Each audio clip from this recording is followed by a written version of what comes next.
Hello viewers, this video is exclusively for the companies who have been into this channel business or distribution business, or they've been part of B2B process or B2B2C process. In fact, the companies who have been the part of this bigger ecosystems, it is a must watch for all of them. Before we get into the further discussion, I'll just take a short summary of our past session, what we had discussed. The way B2C business happened means business to consumers. The concept was very simple. We have to get out of the selling zone and we have to get into this consultative selling process. The approach has to be 3-on-3, means at a very first stage, seller has to take the customer's requirement in a very coherent, elucidative way. Once you have the customer requirement, you need to pinpoint those pain areas and the most burning issues. At times the customers are not very clear about their pain areas, then you will have to help them to figure out those burning issues.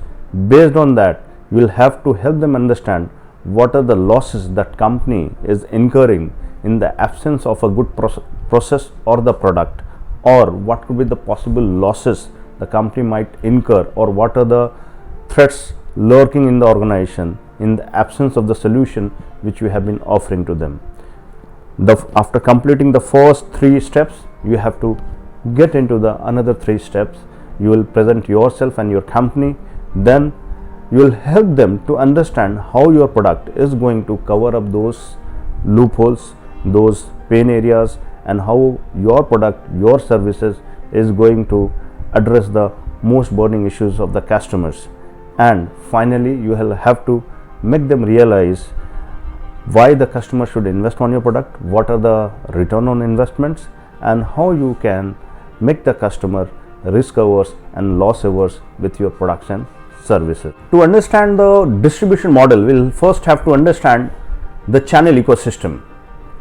How this channel ecosystem is being built up, managed by the vendors and run by the channel community. So in this pyramid system, the top of the pyramid is being managed by the vendors and the distributors. Then they extend their products, offerings and services to the reseller, the channel community, or the retailers, system integrators, or the consultants who has got access to the wide range of audiences. That is where the role of channel is very pivotal, very important. So any vendor who wishes to succeed, they usually take the channel route to reach out to the customers. If you look minutely into this ecosystems, there are B2B, means distributor to channel community, it is B2B business format, and channel to customer, it is B2C business format. Many times it happens only limited companies or limited vendors, they are able to establish the channel ecosystems. It is just because the expectations are not rightly gauged, not well understood, and the benefits are not been extended in a way it has to be extended. See, the sole purpose of vendor and distributor is to expand their business, to scale up their business, that too in a shortest possible time at a very faster pace. In return, the reseller community, they are a bit occupied with their day-to-day business activities. They are reluctant for any sort of changes. They are majorly concerned about the profitability, the margins. So now vendor has a bigger role to play. At one side, they have to take care of their volumes, wherein they have to work at a very wafer thin margin. Other side, they have to ensure their resellers make good profit, good margin, so that they are motivated to sell vendors products to their existing customer base. If there is a synergy between distributor or vendors and the resellers, the customer could be served in a very easy way. the ultimate goal of customer satisfaction could be met. There is a process for that.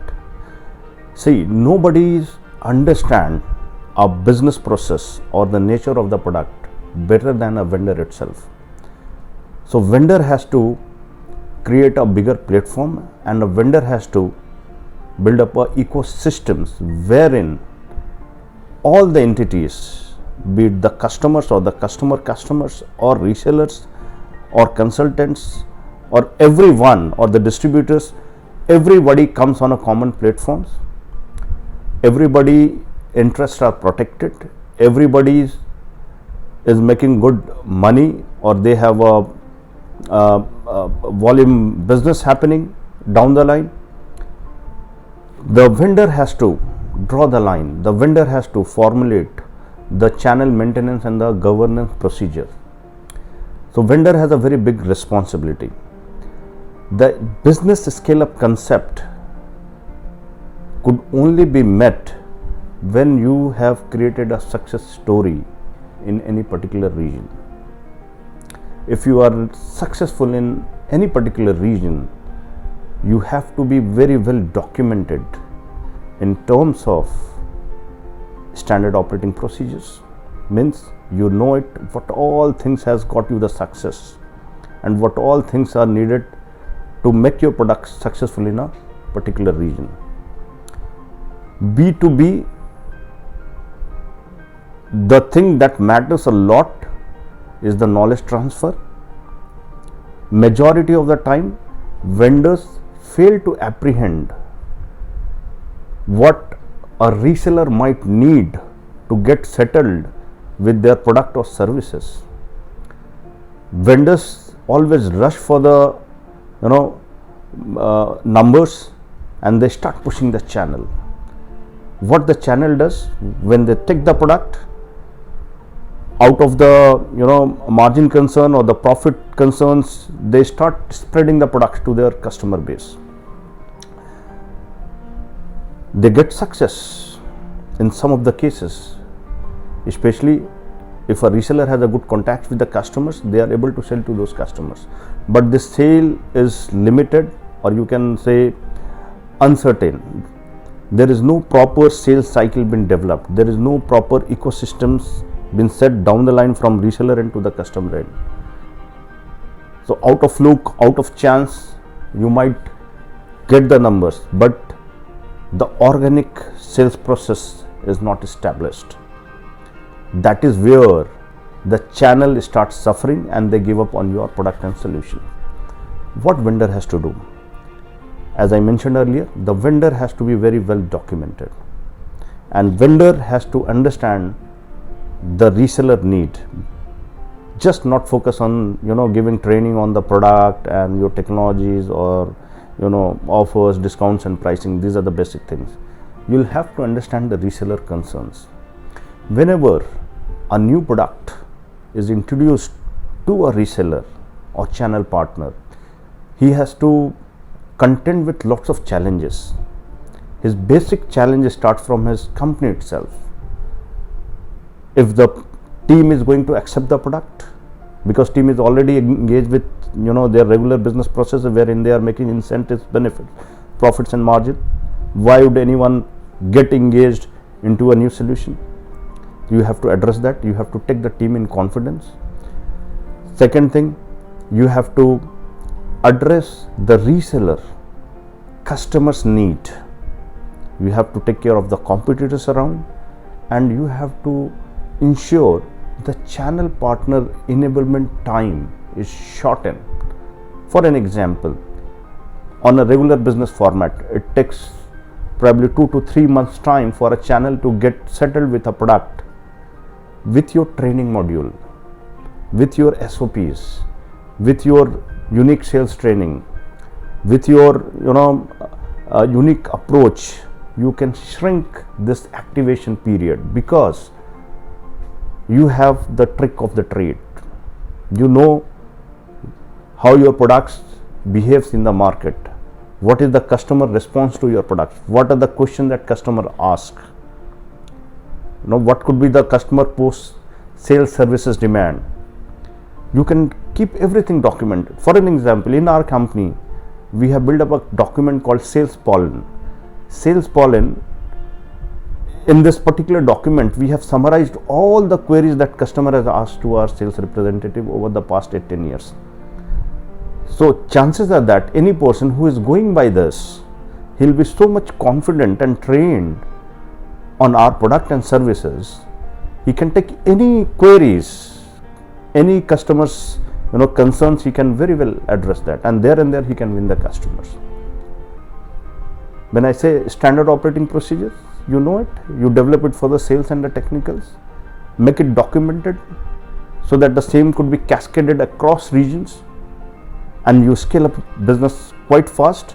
In this way, you are succeeding, your channel partner is succeeding, and the customer is satisfied. And moreover, whenever you plan anything, keep the end user in mind, not the channel in mind. Your channel is engaged to you when the customer is accepting your product. If the customer is not satisfied, if the customer's goals are not met, the channel won't be able to sell your product, and ultimately he'll have to give up the product or the services. So the basic tenet of success in the channel ecosystem, the pyramid system, is the consumer satisfaction, the customer satisfaction, and that basically drives the show, and that maintains the water flow methods, right from distributor to the reseller to the consumers. I'm sharing some of the basic details out here. If in case you want a detailed discussion on distribution business, you can always write to us. You can leave your queries in the comment box. We'll get back to you. And thanks for watching our videos. Thanks for being so very patient. This video was a bit elongated, and I'm hoping with all these useful tips, you will be able to formulate a very good business strategy for your team and for your channel partner. Ultimately, the benefits goes down the line to the customer.